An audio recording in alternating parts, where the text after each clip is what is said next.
of pain and grief, and we are no different.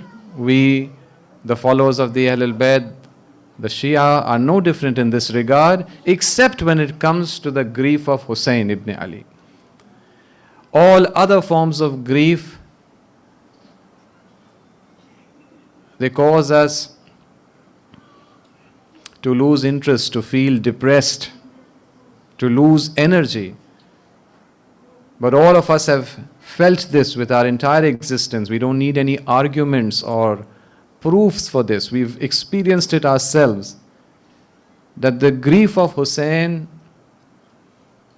brings life, breathes life into our otherwise dull existence. It is an elixir. And therefore, if it carries on for another couple of months, it's perfectly in order. In fact, it's carried on for 1400 years. Despite all the efforts to stamp it out, to crush it. Not only has it survived over these 1400 years, it has actually grown and flowered. Alhamdulillah, there are many present here today in this gathering who have felt this flowering in their own lives. They were born into families which they were not so acquainted with Hussein, with Hussainism. But Alhamdulillah, Alhamdulillah, they are now at the forefront of taking this mission forward. And therefore, we are not surprised that it's continued. We think it's perfectly normal that we will continue to grieve for another 2 months. And we feel and we believe that as this grief begins to affect other aspects of our lives, every aspect of our life, and as this grief begins to impact the lives of others around us, through us, inshallah, this grief will then accelerate and bring closer that great event that all of humanity is waiting for. The event, the grand and great event of Zuhur, inshallah ta'ala. And this is how we feel tonight. But let me not take up more of your time with all this, because we haven't gathered here tonight to go over how we feel. Essentially, we've gathered here tonight to recount how the survivors of the Husseini camp felt tonight. What they went through, these devastated survivors of the Husseini camp. We are here to recount those trials and tribulations. It is the night of Sham Gharibaan. It is the night of, the Arabs call it Laylatul Wahsha, the night of terror, dear brothers and sisters. Laylatul Wahsha, the night of terror. This night begins, dear brothers and sisters, with the attack on the Husseini tents. That's how Sham Gharibaan essentially begins. Moments after Imam Hussein alayhi salam is martyred, by the order of Umar ibn Saad, they attack the tents. And this is no small matter, attacking the Husseini tents. Just this afternoon we remembered how when Imam Hussein alayhi salam was saying his final farewell and goodbyes to the ladies, what was the one thing that he was asked and requested for by the ladies? They said, "Oh dear brother, you are leaving. We are saying our goodbyes. Can you please find some way to send us back to Medina?" It is because that they know what is going to happen. They know that it is likely that they will be attacked. This is the only point where such a request is made from Hussein. Somehow, please send us back. Up until this point, it's all about staying with Hussein. But when Hussein is no longer going to be around, will not stay in this world anymore, the terror of Sham Gharibaan seeps into the hearts of the ladies even before the night has begun. They are terrified even before the attack begins. And the attack begins in a terrible manner. It is said that one of the first things they do when they attack is they seek out the tent or the tents where the martyrs, their bodies had been lined up. And why is this? Dear brothers and sisters, this is because they know that he who sends or carries ahead of these martyrs to the court in Kufa and Damascus, a large reward awaits him. And we see this hideous sight of these monsters quarreling over the bodies of these martyrs. Someone says, no, this one belongs to me. Someone says, no, I will hack this head off. Unsightly, hideous, grotesque business at play here in these tents. One of the other things that this army of attackers engages in on this terrible night, dear brothers and sisters, is that apart from looting the possessions that they could find in these tents, they set fire to these tents. They set fire to these tents. This is well recorded in all the maqatil that they set fire to the tents. But it has engaged the minds of thinkers and scholars for a long while. Why is it that they set fire to the tents? They could have, for example, looted the fabric and the cloth of the tents, the wooden stakes and sticks that were used to prop them up. Setting fire will invariably cause damage not just to the tents but to certain other flammable possessions as well. Why did they set fire? People have expressed different opinions in this regard. Some people have said this is probably because they were so animal-like and aggressive that they just wanted to destroy. It's possible this may be the case. But there are other explanations as well. There are those who have said that this is because they believed, they had been led to believe that the Husseini camp is full of valuables. And they thought that many of these may be hidden in the fabric and the recesses of the tent. Perhaps this is why. But there is another reason that is plausible as well. Dear brothers and sisters, when Hur stopped Imam Hussein a few days back, at that point, when Imam Hussein was arguing with Hur, Imam Hussein said, "You are from the area of Kufa. It is the people of Kufa who have sent me letters to invite me to Kufa. And yet you, being a Kufan, are here to stop me and to prevent me from going to Kufa?" Hur says, "I have no knowledge of these letters." And at that point, Imam Hussein says, "I have these letters, I can show them to you." One of the reasons that they may have burnt these tents was in fact to set fire to this evidence.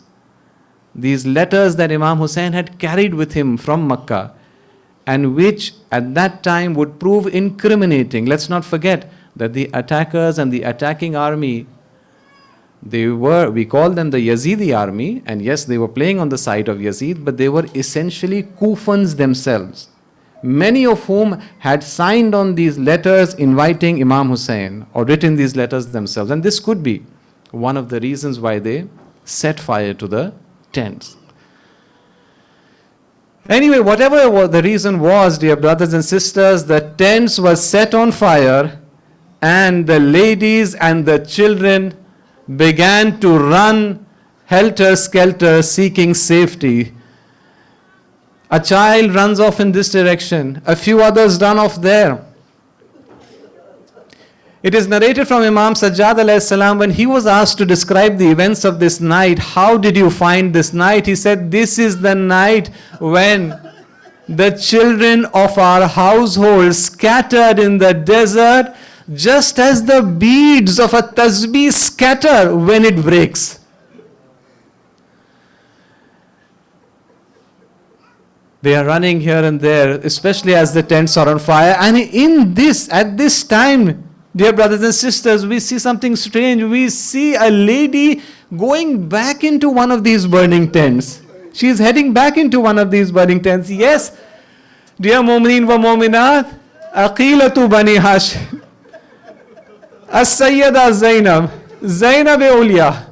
She's going back in. She's going there to help the new Imam the Imam of her age, Zainul Abidin, who is unwell and incapable of walking by himself that night, she is going into the fire to help him out. Dear brothers and sisters, Imam Sajjad is unwell, and therefore it is a night when Zainab will have to shoulder a much larger than usual share of responsibility. And it is something that she has been prepared for. You know that one of the titles of Hazrat Zainab is Sharikatul Hussain, Hussein's partner in his mission. And she is prepared. She has the strength to shoulder this responsibility that night. And what does she do? She gathers the scattered, terrified children and ladies together. She gathers them together.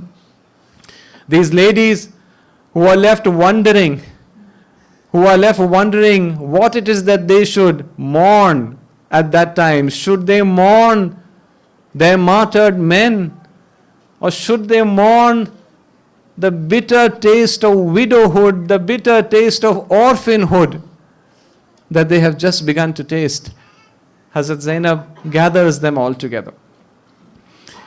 There is a head count to see if there are any people missing. And it is noticed that yes, there are some children missing. And it is said then that night Hazrat Zainab sets off into the darkness. You can imagine the scene. It is dark. The tents have been burnt. Perhaps they are still smoking, smoldering, with a little bit of glow, with some of the fires yet to die out completely.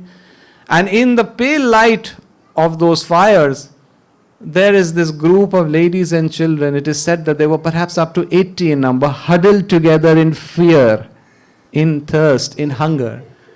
And Hazrat Zainab, with the help of her sister Kulthum, sets out to find the missing children.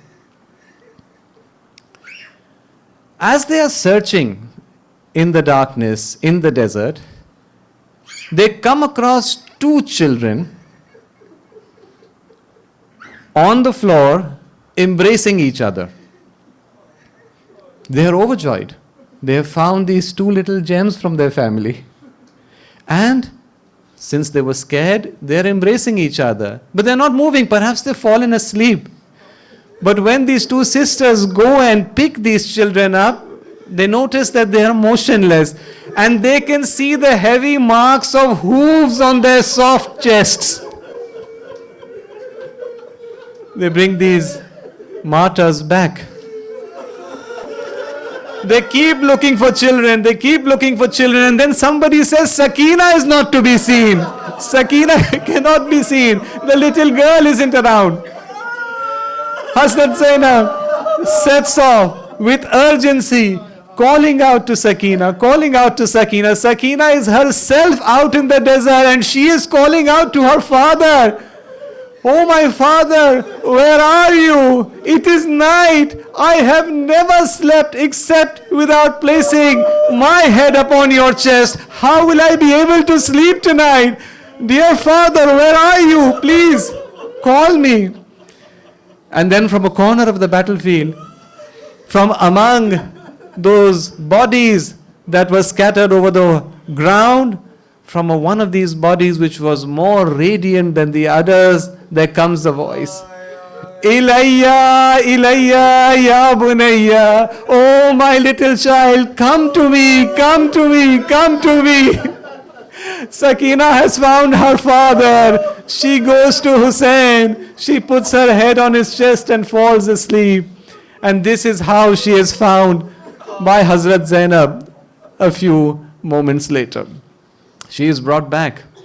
Once again, Hazrat Zainab, Hazrat Kulthum and the other ladies are working hard to keep this terrified, this hungry and thirsty flock of ladies and children together. The night proceeds. Sham Gharibaan continues in this way.